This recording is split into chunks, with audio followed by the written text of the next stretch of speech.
Membalas DM-DM banyak yang tentang SP atau BP ya. Jadi ada yang menyertakan beberapa konten BP itu bahaya, atau sebaliknya SP yang bahaya kayak gitu ya. Ada juga yang menyertakan bahwa SP atau BP tidak boleh digunakan pada aneka adonan kue. Jadi kita akan menjawab dengan singkat, detail, dan padat ya.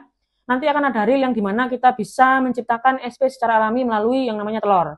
Jadi ada yang salah kaprah. Aku nggak pakai SP tapi telurnya nggak seger ya, otomatis bantet atau keras atau gagal total kayak gitu ya.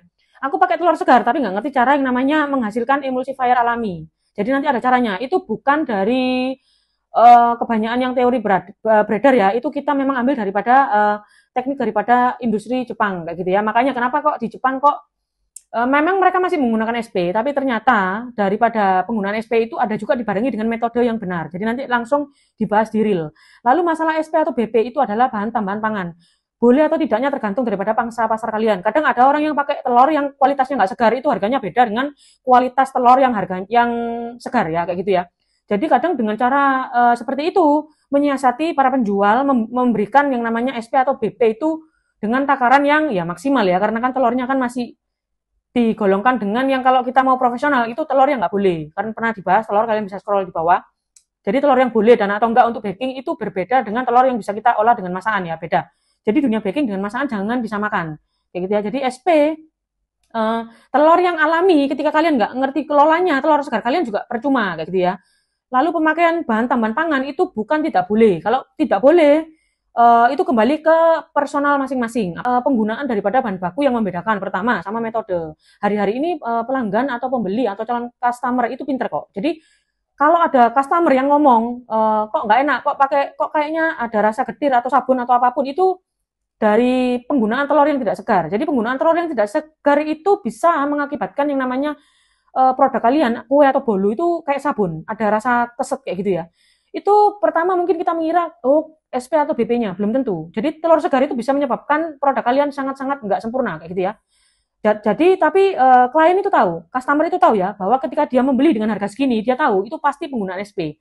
Kalau di bahkan yang bakery terkenal pun itu pasti juga pakai SP kayak gitu ya. Kenapa pakai SP ya? Karena dengan yang namanya bahan tambahan pangan, ketahanan produk itu juga dijaga. Jadi itu dari opini masing-masing, kalian mau menjual di harga berapa, mau pakai SP atau BP, nggak ada yang salah, nggak ada yang benar. Tapi yang cuma mau dibagikan di sini bahwa SP itu ada sama BP dan bahan-bahan tambahan pangan lain ada yang namanya minimal penggunaan. Ya itu yang harus diwaspadai ketika kita bertemu dengan penjual curang yang penggunaannya ngawur ya, asal cemplung gitu ya. Ya itu, makanya kenapa kok yang kelas menengah ke atas tidak akan pernah membeli daripada kelas menengah ke bawah. Mereka tahu bahwa ada banyak konsekuensi atau yang namanya penyimpangan daripada bahan tambahan pangan. Dan itu juga memang sudah menjadi rahasia umum.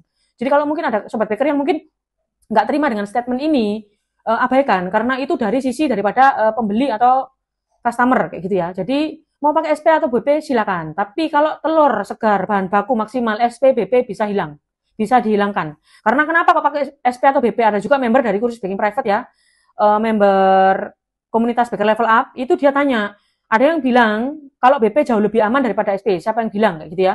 Jadi sama-sama bahan tambahan pangan. BP, baking powder, gunanya itu untuk mengembangkan adonan. Lah, kalau sudah telurnya segar, caranya benar, ngapain mengembangkan adonan pakai BP? Nggak perlu, kayak gitu ya. Jadi mending kalau sobat baker yang mau level up, pelajari dengan benar metode. Karena metode itu meskipun roti, kue kering bahkan, atau apapun itu ya, apalagi yang namanya sourdough ya, metode itu segalanya gitu ya. Jadi kalian nggak perlu bingung dengan yang ada di luaran. Metode itu sangat penting. Bisa scroll-scroll di bawah karena banyak sekali konten yang kita bagi. Tujuannya untuk mengedukasi supaya sobat baker bisa naik level kayak gitu ya. Jadi dari hal yang nggak ngerti, yang bukan kita sengaja, tiba-tiba bisa langsung secara instan level up produk kalian karena tujuannya supaya untuk punya nilai jual kayak gitu ya.